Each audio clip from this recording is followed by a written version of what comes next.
back at you again, and we gonna give you the facts. This video is gonna cover the media's recent coverage of Big Baller Brand and what they've been saying and how it's been looking, and I'm gonna go over all that and what isn't and what is.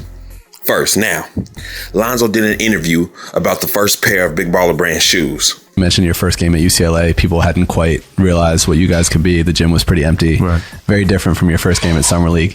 For sure. It was probably like one of the most hyped. First league was cracking. Yeah. It was crazy though. I didn't play good the first two games. What? Yeah, after the third, I switched my shoes. I was good. It really was. No one knows the real story about them shoes though.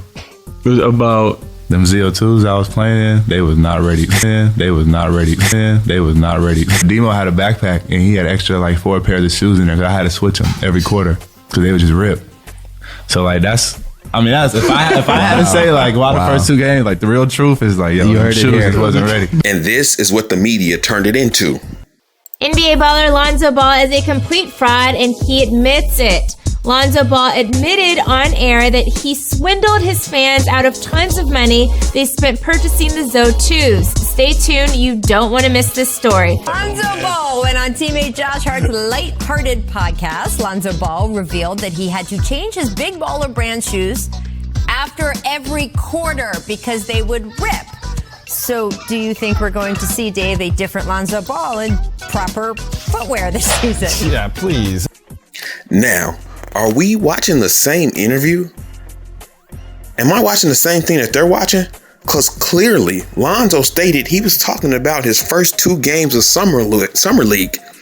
Remember when he switched the Big Baller Brand shoes? Everybody was expecting to get shipped the white and purple ones. And then he came out with the black ZO2s, the remixes. The first shoes were an experiment. They clearly put them out there before they tested them because Summer League was coming up and they needed to just timing. Sometimes it's timing. If you getting a shoe ready and they know if you release it at this time, you'll get them the most sales. They just put it out. So we know Allen was in control of picking out the production. Yeah, Lonzo and them were included on what colors, what design, but Allen Foster, the crook, he didn't get quality shoes made. He probably wanted to keep some money for himself. He picked the production, the manufacturing, and that was his job. Lonzo in an episode says he was in control of everything. Yeah, it's all messed up right now. Why is it messed up? Because one person did something bad? He was the main person. He wasn't the main person. He ran everything. Dang, he didn't run. Allen did that. So Lonzo must have said something. After that happened, Lonzo must have went back to the drawing board, said, hey guys, Lavar, Dad, these shoes ain't working. We need to switch them up, because they came out with new ones. They came out with black ones, new ones.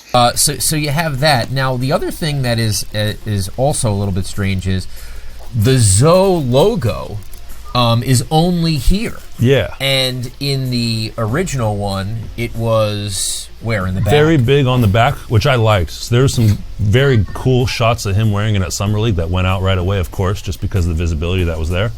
And that logo on the heel, because it was a circle, had a real cool stamp to it. Lonzo was not talking about every single Triple B shoe. He was talking about the first shoes that were never released. So all these ESPN people, all these people on media, from the comments in the comment section on the ESPN things, like, yeah, BBB shoes are trash. BBB shoes are trash. Lonzo went in on his dad. Lonzo actually talked about when the brand was new and they didn't know how to get the shoes right, until now they know how to get them right. Look what happened. Look at the shoes that Lonzo wore in his second NBA game. The all black and gold ones, the remixes, the ones that he made better. He scored 29 points. He's not talking about the shoes he wore the first 2 games of Summer League. If he had the black ones on deck, he would have switched to the black ones, but they didn't have the black ones. So after those 2 games of Summer League, he just went to other shoes. And now Lonzo is coming at the brand. The media is telling y'all this. The media is trying to shut down Big Baller Brand. The media, who's backed by the other sports companies that wants Big Baller Brand down because they don't want to compete with them. Got game. I could ball. And everybody said, well, where the Adidas? Where the James Harden? Where the Steph Curry? I will wear those shoes and I will go out and get my triple-double, my double-double, whatever it may be. So I think the shoe companies are now scared because this guy's going out in Jordans, wearing his own brand, and is balling.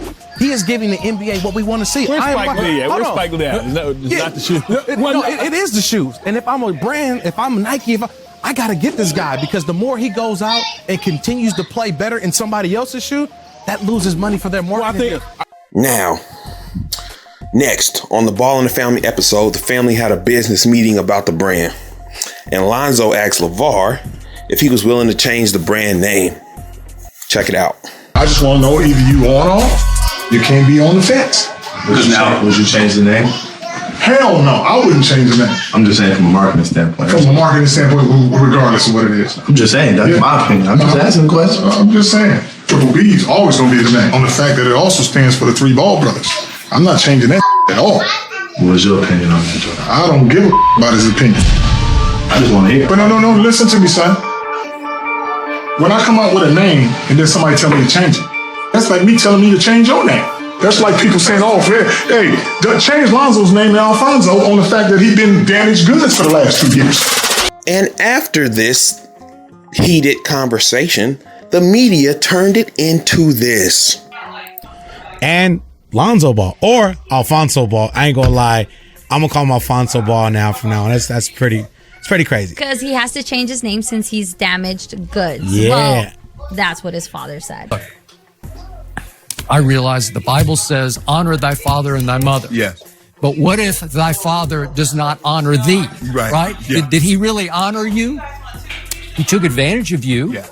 And now it's time for you to push back and stand up and say, I've had enough. His son Lonzo is now damaged goods. I mean, is that kind of out of line? Like, how'd you feel if your dad said something like that about you? Like, messed up, bro. Oh my gosh, are you kidding me? What the heck are they watching? They know what Lavar said, but they've turned it. The media backed by these other sports businesses, companies, are controlling the way the average person thinks and comprehends. As a matter of fact, the average person is letting the media think for them. The media is telling them what things mean. People don't even use their own comprehensive skills. Come on now, look at the interview, the cause, the effect, look at the subject, look at the words, listen. Don't just look at the ESPN highline. Lavar says that Lonzo is damaged goods. Lavar didn't say that. Let's look at what really happened. Lavar compared Allen, the thief, to Lonzo's ankle injury. He was saying, let's just get rid of the bad ankle, but don't trash Lonzo. No, listen to me, son. When I come up with a name and then somebody tell me to change it, that's like me telling me to change your name. That's like people saying, oh, hey, change Lonzo's name to Alfonso on the fact that he's been damaged goods for the last 2 years. He equated that to say, get rid of Allen, but don't trash Big Baller Brand. It was an analogy to prove that Triple B's and Lonzo are still good. The injury and Allen are trash, but Lonzo and BBB are all good. They're great. ESPN and the fumble, they skew the way that you view something. The masses, you can't even see it for what it is. You only see it for what the media says it is, and you can't see what it actually is. Come on, people. We know. The fact of the matter is that the brand was getting stronger. Look at the interview when Lonzo's like, he's probably gonna do it. Just need a little break. So is it done or? It's getting revamped. It's getting revamped. Basically got a year to get stuff right. You want to talk about it and publicize that? I mean, it's all good. We got into it a little bit, me and my dad. But I mean, we cool now. We squashed it. Mm-hmm. You know, it's always gonna be a family brand, regardless of whether I go, Nike or Adidas or anybody. But I would love to stay. That scared them. That scared them to see that it just needs some time. People in Lonzo's ear talking about change the brand name. Why would you change the brand name? Is it because you got the tattoo taken off of you? Is it because people are bashing the brand name? In my last one, when I covered the Triple B brand, I told you about all the free marketing they got, all the genius publicity, and you would change the name. Now, what kind of sense does that make? All you got to do is show the Facebook episode and do different interviews and say, we got new manufacturers, we got new leaders, the team that we have, these shoes are off the chain, the best shoes I ever wear, and tell the truth about it. And Lonzo put them on, Melo put them on, Jello put them on. Spend some money to put on a marketing campaign now that you have some money and for national during a college football game. You know, the ball boys dribbling around and say, never beat down. Big Baller Brand, we're back. And then do good while LaMelo's in Australia and Lonzo do good at the Pelicans and the brand would be way on top. It doesn't matter what Nike would have paid Lonzo. Nike would have gave Lonzo $40 million. And they would have made how much off of him? 300 million? If Big Baller Brand makes 200 million, what does Lonzo get? Stop playing. Lonzo would not be able to hand down his Nike deal to his daughter Zoe. Big Baller Brand can be handed down. Some people think $40 million will be just so great. You're just a high paid slave. It'd be better to have $10 million and be free than have $40 million and be slaved. But y'all don't get that. Y'all don't understand that. You don't understand what really Big Baller Brand even stands for and what he's trying to do. Because you're brainwashed by the media. Not all of you. Some of you guys want the facts. Other you people in the comment section, you just want opinions. You just are following the media mindlessly. Y'all know what it is. Ball Facts. Click that notification bell. Subscribe to the channel. We got more videos coming up. Peace.